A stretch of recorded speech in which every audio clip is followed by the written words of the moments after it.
Sebelumnya, militer Israel telah dilaporkan membuka rute tambahan selama 48 jam bagi warga Palestina untuk meninggalkan kota Gaza sejak 17 hingga 19 September 2025. Mengutip dari Tribun News, bahwa pasukan pertahanan Israel menyebut operasi ini sebagai tahap utama untuk merebut kota Gaza. Sebelum masuk, Israel berdalih sudah meminta warga sipil agar mengungsi ke zona aman. Namun, otoritas kesehatan Gaza melaporkan setidaknya 50 orang tewas pada Rabu 17 September, termasuk 39 orang di kota Gaza. Mereka menilai jumlah korban kemungkinan lebih tinggi karena banyak jenazah masih tertimbun. Serangan udara juga menghantam rumah sakit anak, memaksa pasien kecil dan keluarga mereka keluar. Bahkan diketahui tank-tank Israel kini mulai bergerak dari 3 arah menuju pusat kota. Sementara itu, Netanyahu tetap membela agresi militer Israel. Ia menegaskan Israel akan memburu pemimpin Hamas dimanapun mereka berada.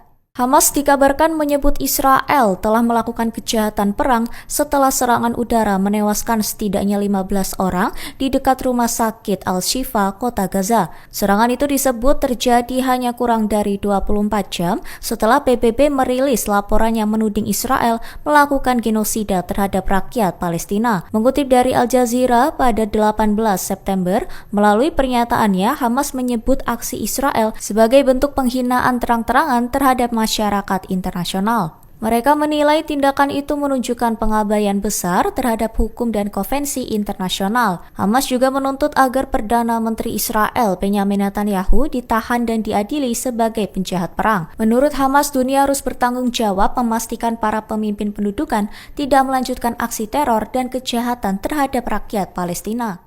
Perdana Menteri Israel Benyamin Netanyahu mengumumkan serangan besar-besaran ke kota Gaza pada Selasa 16 September 2025.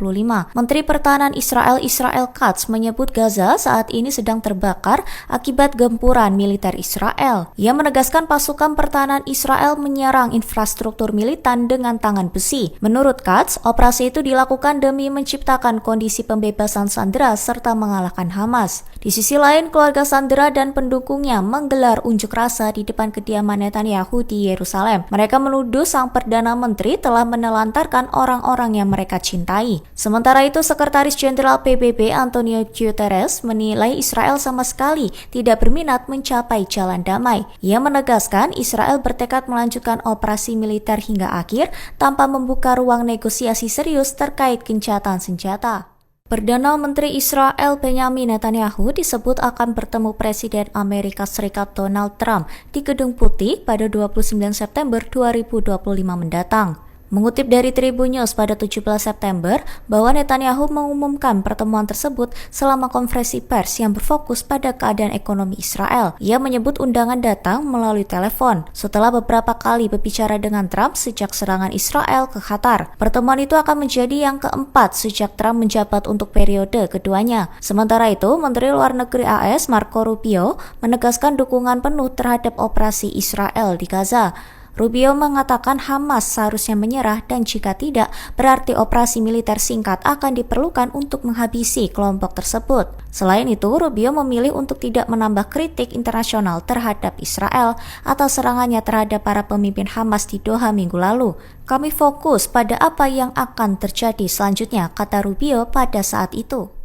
Seorang pejabat Direktorat Intelijen Pasukan Pertahanan Israel memberi penjelasan kepada anggota Knesset bahwa Qatar berupaya kembali menjadi mediator dalam negosiasi pembebasan sandera dan gencatan senjata. Pejabat itu mengatakan Mesir dan Turki juga menunjukkan minat untuk membantu pembicaraan, tetapi proses mediasi terhenti sejak serangan Israel di Doha pada 9 September 2025 lalu. Melalui briefing rahasia kepada Komite Urusan Luar Negeri dan Pertahanan Knesset, Wakil Kepala Divisi Penelitian IDF menyampaikan jika penilaian intelijen menunjukkan sekira 7.500 pejuang masih berada di kota Gaza. Rinciannya sekira 5.000 pejuang berasal dari Hamas dan 2.500 dari Jihad Islam Palestina, termasuk unsur operasi kecil seperti pengamat remaja dan sel tingkat rendah. Mengutip dari Ynet News pada 18 September, pejabat itu melaporkan bahwa Hamas saat ini merekrut tenaga baru, membangun kembali jaringan terowongan, mempelajari pertempuran sebelumnya, serta menyiapkan bahan peledak sehingga di dinilai mempersiapkan pertarungan berkepanjangan di kota. Di sisi lain, pejabat Hamas yang selamat dari serangan di Doha muncul di media internasional.